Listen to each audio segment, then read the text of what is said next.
Hey fellas, what's going on, man? Checking out some concrete and a foundation for this new home that's getting ready to go up in this subdivision. Let's take a look real quick. So coming up the drive, you can see that they just got a lot of aggregate gravel put here, and then you can see the CMU mason blocks. The way they did it, this little cutout here is primarily for drainage. So the garage door will rest right here, and this will help with moisture. You can see the way they did the block, looking down into the cavities. You want to make sure that the cavities are going vertical and not horizontal.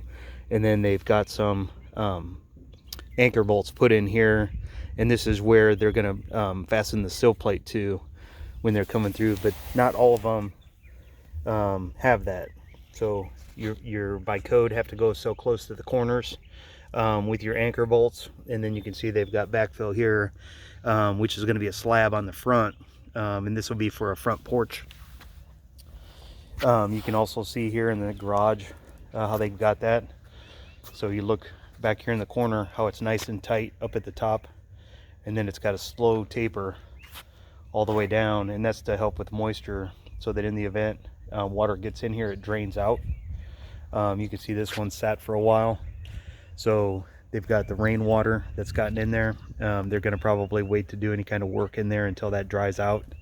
Back in that corner, you can see where they've got a pit installed for drainage for a sump pump. You can also see where the main soil pipe is going to be going out to the street for drainage from your poo.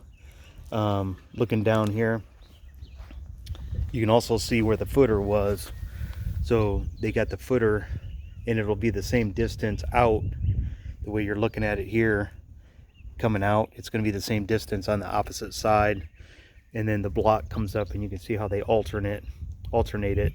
So half of the block, well, that's kind of a bad way to say it, but you can see down here how it's offset. You got a full block on this course, and then this one, it kind of splits it. So you're always overlapping when you're doing things, even with sheathing and flooring and all that. You want to overlap so you don't have a continuous seam that's going all the way up and down. Out here you can see where they've kind of preset the columns, and what those are for is there's going to be a main girder for the wood that'll rest right on top, and it'll come across. So the floor joists will run perpendicular to that girder, and that's going to be one of the sources of support for the home as they're going in. But you can see from here, that's the house I was just in over there.